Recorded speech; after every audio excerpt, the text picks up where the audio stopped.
রাতে মালদার যদুপুর যদুপুরেই শুধুমাত্র সভা করেননি মোফাক্কিরুল ইসলাম, তার আগে আরো দুটো সভা করেছিল। সেই তথ্য কি পুলিশের কাছে ছিল না?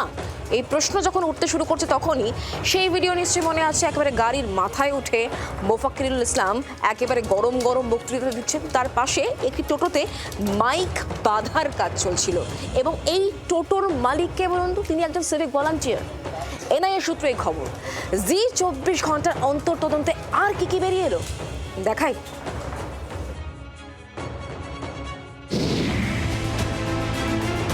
মাইক হাতে মাঝবয়সী মোফাক্কিরুল, সামনে হাজার হাজার মোবাইল ফোনের ফ্ল্যাশ।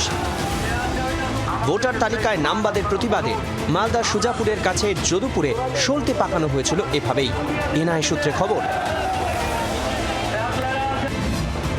1 এপ্রিল নিউ টাউনের বাড়ি থেকে বেরিয়ে সুজাপুরে এসেছিলেন মোফাক্কিরুল। আসার পথে ডাঙ্গা এবং সুজাপুরে দুটি এসআইআর বিরোধী পথসভা করেন। সেই সভাগুলিতে একইভাবে এসআইআর বিরোধিতায় বক্তৃতা দেন মিম নেতা, যদিও রাস্তায় দাঁড়িয়ে ভাষণ দিয়েছিলেন। 1 এপ্রিল বিকেলবেলা কলকাতার নিউ টাউনের বাড়ি থেকে মোফাক্কিরুল একটি গাড়ি নিয়ে বেরোলেন।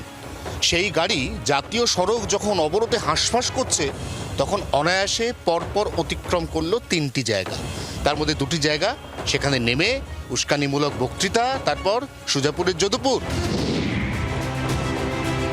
যদুপুরে পৌঁছন মোফাক্কিরুল। যদুপুরে গাড়ির ছাদে ওঠেন তিনি। সেখানে সব থেকে বেশি সোশ্যাল মিডিয়া লাইভ হয়, সব থেকে বেশি জনতাও সামিল হয়। জ্বলছিল কয়েক হাজার মোবাইল ফোনের টর্চ।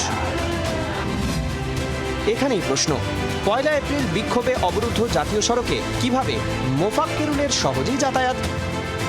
এই যে অবাধ যাতায়াত, এটা কিভাবে সম্ভব হলো? এই প্রবল যানজটে যখন গোটা 12 নম্বর জাতীয় সড়ক হাঁসফাঁস করছে তখন অনায়াসে এই প্যাসেজ কি করে পেলেন মোফাক্কিরুল? আরও প্রশ্ন, এদিন মোফাক্কিরুলের আসার খবর কি মালদা জেলা পুলিশের কাছে ছিল? যে 1 তারিখের ঘটনাটা ঘটলো সেখানে অনেকগুলো জায়গা থেকে উস্কানি দেওয়া হলো, এটার আগে থেকে ইন্টেল রিপোর্ট, এটা কি আপনাদের কাছে ছিল? আমাদের সেরকম ইন্টেলিজেন্স ছিল না, উস্কানি দেওয়া হবে, ভাইলেন্ট হবে, এটা ছিল না।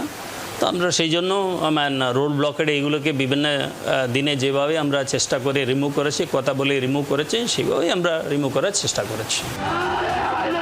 গাড়ির মাথায় উঠে মোফাক্কিরুলের ভাষণ দেওয়ার সময় পাশে টোটোতে মাইক বাঁধা ছিল। এনআইএ সূত্রে খবর, এই টোটো কার? মাইকের ব্যবস্থা করলেন কারা?